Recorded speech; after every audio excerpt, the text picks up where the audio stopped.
اور اللہ تو ویسے بھی توبہ کرنے والوں کو پسند فرماتا ہے، جو آیا کریم میں پڑھے ان اللہ یحب التوابین و یحب المتطہرین۔ اللہ فرماتا ہے بے شک اللہ توبہ کرنے والوں کو اور ستھرا رہنے والوں کو پسند فرماتا ہے۔ اور توبہ نبی کریم صلی اللہ تعالیٰ علیہ وسلم نے فرمایا کہ اے میرے غلاموں، اگر کوئی بندہ ہو جنگل میں صحرا کے اندر اور اس کے پاس سواری ہو، سواری کے اوپر اس کا سامان لگا ہو، اس کے کھانے پینے کا سامان، اس کا پانی کھانا سب کچھ جو سواری کے اوپر ہو، اور وہ ہو صحرا کے اندر، اور صحرا کے اندر وہ سواری کو ٹھہرا کر خود تھوڑی دیر آرام کرنے کے لیے لیٹے، جب اٹھے تو اس کی سواری اسے نظر نہ آئے، جس کے اوپر اس کا کھانا ہے، اس کا پانی ہے، سب کچھ ہے، اور صحرا ہے، کوئی آبادی بھی نہیں، کوئی مکان نہیں، کوئی سایہ نہیں، کوئی کھانے کی چیز نہیں، کوئی پینے کی چیز نہیں ہے، اور وہ بندہ پھر اس وقت کیا سوچے گا؟ وہ سوچے گا کہ نہ میرے پاس کچھ کھانے کو ہے، نہ میرے پاس کچھ پینے کو ہے، اور میں تو یہاں بھوکا پیاسا مر جاؤں گا۔ فرمایا کچھ وقت گزرے اور اس کی سواری اس کے پاس واپس آ جائے،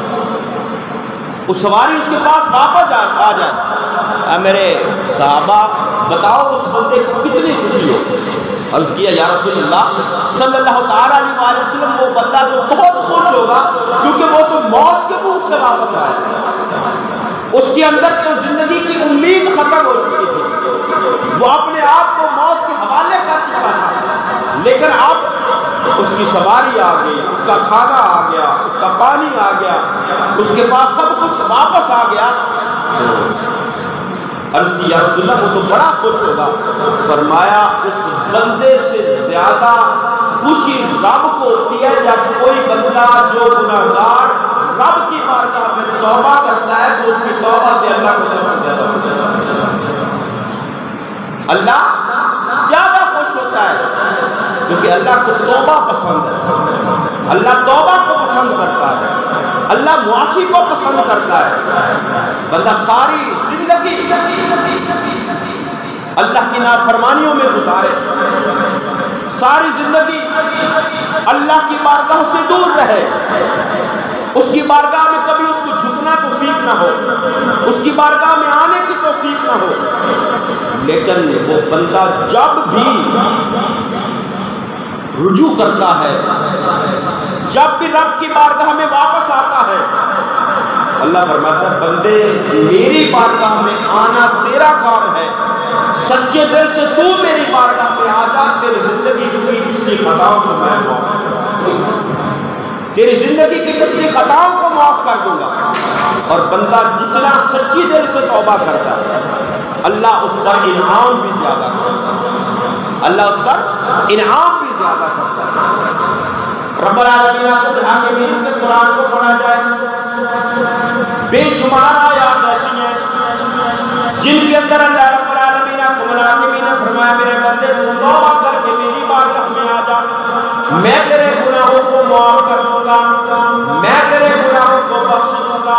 میں تیری خطاؤں کو معاف کر دوں گا۔ اگر بندہ سچے دل سے توبہ کرتا ہے، اگر بندہ رب کی بارگاہ میں اپنی خطاؤں کی معافی کے لیے آ جاتا ہے، اپنے گناہوں کی معافی کے لیے آ جاتا ہے، اپنی زندگی کو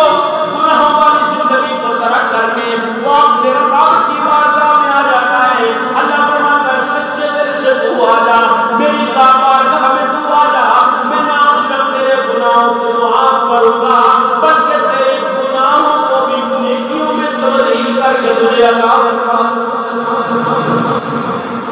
سچے دل سے توبہ کر میں صرف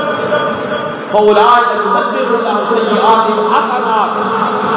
میں تو توبہ تو کر سچے دل سے، میری بارگاہ میں آ تو صحیح، میں تیرے گناہوں کو معاف کر دوں گا۔ اگر بندے کے گناہ ہی صرف معاف ہو جائے نا، جو اس نے زندگی میں گناہ کی ہے، جو اس نے خطائیں کی ہیں، جو اس سے لغزشیں ہوئی ہیں، اگر اللہ صرف وہ بھی معاف کر دے نا تو یہ بھی بڑا انعام۔ اگر اس کی خطاؤں کو معاف کر دے، جو اس نے غلطیاں کی ہیں، جو اس نے خطائیں کی ہیں، اگر اس کی خطاؤں کو معاف کر دیا جائے، یہ بھی بڑی رحمت ہے رب کی، یہ بھی بڑا کرم ہے اس رب کا۔ لیکن اگر بندے کی زندگی ساری گزرے گناہوں کے، بڑے بڑے گناہ ہو اس کے، اور اللہ گناہوں کو معاف کر کے فرمائے ساری زندگی جتنے تو نے گناہ کیے اس کے بدلے میں تجھے اتنی نیکیاں عطا فرماتا ہوں، تو پھر اس بندے کے لیے خوشی کا کیا ہوگا؟ پھر اس بندے پر کتنا کرم ہے کہ صرف معافی نہیں ملی بلکہ ان گناہوں کے بدلے بھی اللہ اس کو نیکیاں عطا فرماتا۔ میرے محبوب کریم صلی اللہ تعالیٰ علیہ وسلم نے فرمایا جب قیامت قائم ہوگی، جب محشر برپا ہوگا، ایک بندہ میری امت کا اللہ کی بارگاہ میں پیش ہوگا، اللہ کے سامنے بندہ پیش ہوگا، رب العالمین الحاکمین فرمائے گا اس کو نامہ اعمال دے دیا جائے، نامہ اعمال اس کو دیا جائے گا، وہ اپنے نامہ اعمال کو پڑھے گا، اللہ فرمائے گا پڑھ اپنے نامہ اعمال کو پڑھ، اس کو پڑھ جو تو زندگی کے اندر کرتا رہا۔ آقا نے فرمایا وہ بندہ نامہ اعمال پڑھے گا اور ایسے پڑھے گا کہ اپنی چھوٹی خطاؤں کا ذکر کرے گا، بڑے بڑے گناہوں سے وہ صرف نظر کر جائے گا، بڑے بڑے گناہوں کا تذکرہ نہیں کرے گا، حالانکہ اللہ کی وہ بذات صدور ہے، وہ سب کچھ جاننے والا ہے۔ وہ بندہ جب پڑھتا جائے گا پڑھتا جائے گا، جب وہ بڑے گناہ آئیں گے وہاں چھوڑ دے گا، چھوٹی چھوٹی خطاؤں کا ذکر کرتا جائے گا، چھوٹے چھوٹے گناہوں کو وہ پڑھتا جائے گا، جب سارا نامہ اعمال ختم ہو جائے گا اللہ فرمائے گا بندے کو دنیا کے اندر گناہ کرتا رہا، میں نے تیرے گناہوں کے اوپر پردہ ڈال کے رکھا، میں نے تیرے گناہوں کے اوپر اپنی رحمت کا سایہ دے کر رکھا، میں نے تیرے گناہوں کو دنیا کے سامنے نشر نہیں ہونے دیا، میں نے تیرے گناہوں کو دنیا کے سامنے عیاں نہیں ہونے دیا،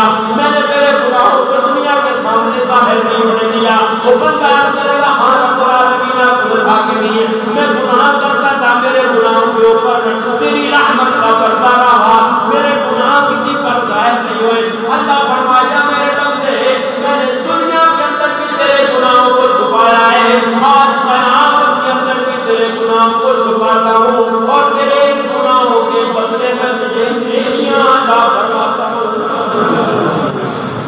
وہ ستار العیوب ہے۔ ہم پانچواں کلمہ پڑھتے ہیں نا انکا انت علام الغیوب وستار العیوب، عیبوں پر پردہ ڈالنے والی وہ ذات ہے۔ نبی کریم صلی اللہ علیہ وسلم کی احادیث میں سے یہ سبق ملتا ہے کہ بندے سے کوئی گناہ ہو جائے نا، شیطان ہے بندے کو بہکا لیتا ہے، اسے گناہ کروا لیتا ہے، گناہ ہو جائے نا تو اس گناہ کو دوسروں پر ظاہر نہیں کرنا چاہیے۔ اگر چھپ کے اس سے کوئی گناہ ہو جاتا ہے اس کو دوسروں پر ظاہر نہ کرے، وہ اسی طرح چھپے چھپے اپنے رب سے معافی مانگے گا، اللہ اس کو معاف کر دے گا۔ لیکن اگر اس اپنے گناہ کو وہ ظاہر کرے گا پھر وہ لوگوں کو اس کے اوپر گواہ بنا لے گا۔ لیکن اگر وہ چھپ کر گناہ کرتا ہے تو اللہ اس کے گناہوں کے اوپر پردہ ڈال دے گا۔ وہ ستار العیوب ہے۔ اللہ فرمائے گا میرے بندے میں دنیا کے اندر میں نے تیرے گناہوں کو ڈھانپا ہے، میں نے تیرے گناہوں کے اوپر پردہ رکھا ہے، میں نے تیرے گناہوں کو چھپا کے رکھا ہے، آج بھی میں تیری رسوائی نہیں ہونے دوں گا، میں نے دنیا کے اندر تیری رسوائی نہیں ہونے دی۔ تو بندہ کوئی گناہ کرتا ہے نا، پہلے بنی اسرائیل کے اندر پہلی قوموں کے اندر بندہ کوئی گناہ کرتا، رات کو گناہ کرتا، صبح اس کو دروازے پر لکھا جاتا تھا اس بندے نے فلاں گناہ کیا، اس بندے نے فلاں گناہ کیا، اس کے ماتھے پر لکھ دیا جاتا اس بندے نے فلاں گناہ کیا ہے۔ لیکن محبوب کے صدقے ہم پر کتنا کرم ہے، ہم گناہوں کی دلدل کے اندر پھنسے ہوئے ہیں، لیکن پھر بھی رب ہمارے پردے ظاہر نہیں کرتے۔ اور مومن کا کام بھی یہی ہے، مومن کا بھی یہ کام ہے کہ وہ کسی دوسرے کے عیب کو ظاہر نہ کرے، کسی دوسرے کی جاسوسی نہ کرے، کسی دوسرے کے عیبوں کو ظاہر نہ کرے۔ اگر کسی کا عیب پتہ چلتا ہے تو مومن کا کام ہے اس کے عیب کے اوپر پردہ ڈالنا۔ ہاں شریعت کا مسئلہ اگر کوئی ایسا گناہ ہے، کوئی ایسا عیب ہے جس سے مخلوق کو نقصان ہونے والا ہے تو پھر وہ اس حد تک اس کو ظاہر کرنے کی اجازت ہے، لیکن پھر بھی یہ نہیں کہ ڈنڈورا پیٹتا۔ لیکن اگر اس کی ذات کے اندر کوئی عیب ہے تو کسی کو پتہ چل جائے تو اس کو ظاہر نہ کرے، اس کے عیبوں کو چھپا دے۔ آج ہم کسی کے عیبوں پر پردہ ڈالیں گے، کل بروز قیامت اللہ ہمارے عیبوں پر اور جو شرمندگی، اب یہاں تو اگر کسی کا عیب ظاہر ہوتا ہے، کسی کا گناہ ظاہر ہوتا ہے، محلے میں پتہ چلے گا، گلی میں پتہ چلے گا، چند لوگوں کو پتہ چلے گا، حلقہ احباب کے اندر پتہ چلے گا، تو بندے کو کتنی شرمندگی ہوتی ہے۔ کسی کا عیب ظاہر ہو جائے، بندے کو شرمندگی ہوتی ہے اپنے اندر، یار میری غلطی، میرا گناہ، میرا عیب جو ہے وہ لوگوں کے سامنے ظاہر ہو گیا، لوگوں کے سامنے اس کا پتہ چل گیا۔ تو جب میدان محشر کے اندر ساری مخلوقات ہوگی، سارے انبیاء ہوں گے، نبیوں کے سردار بھی سامنے ہوں گے، اگر اس وقت کسی کے عیب کھول دیے جائے تو پھر اس وقت کتنی شرمندگی۔ اللہ فرمائے گا میرے بندے، میں نے دنیا کے اندر تیرے عیبوں کو ظاہر نہیں کیا،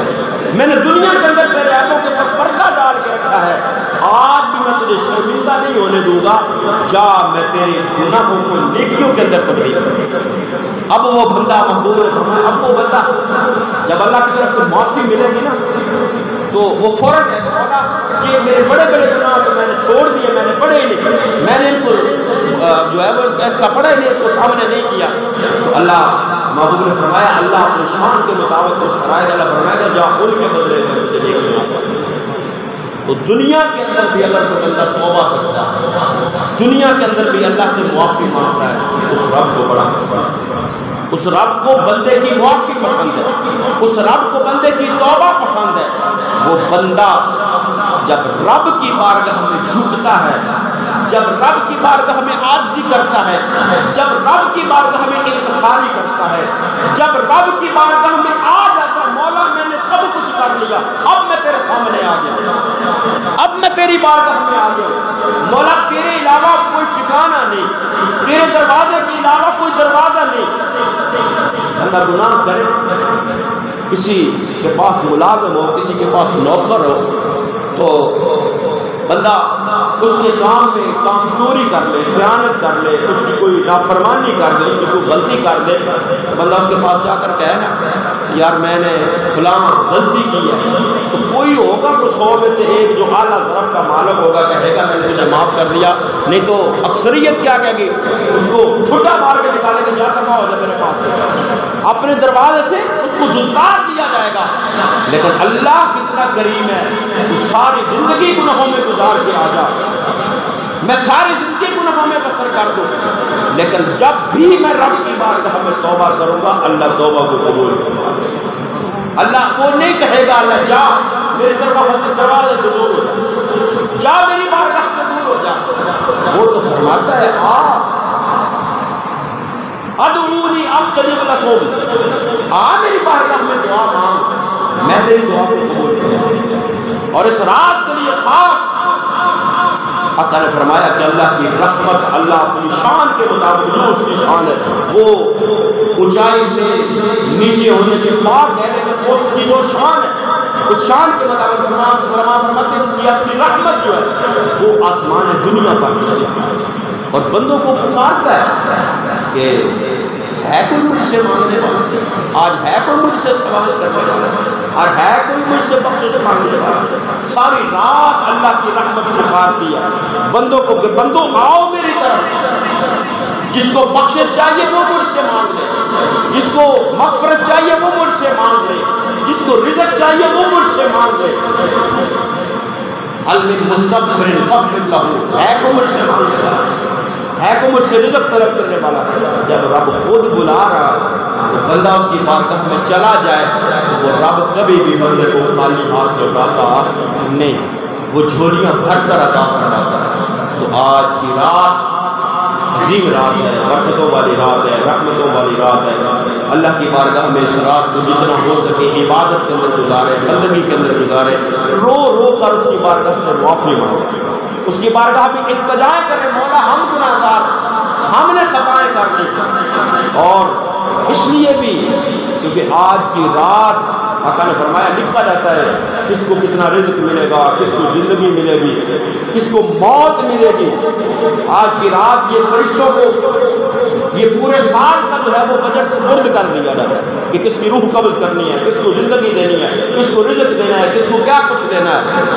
پتہ نہیں ہمارے بارے میں کیا فیصلہ ہونے والا ہے، یہ ہمیں پتہ نہیں ہمارے بارے میں کیا فیصلہ ہونے والا ہے، لیکن جب ہم رب کی بارگاہ میں جھک جائیں اس سے معافی مانگیں گے تو اس کی رحمت کو جوش آ جائے اور اللہ ہماری تقدیر کو بہتر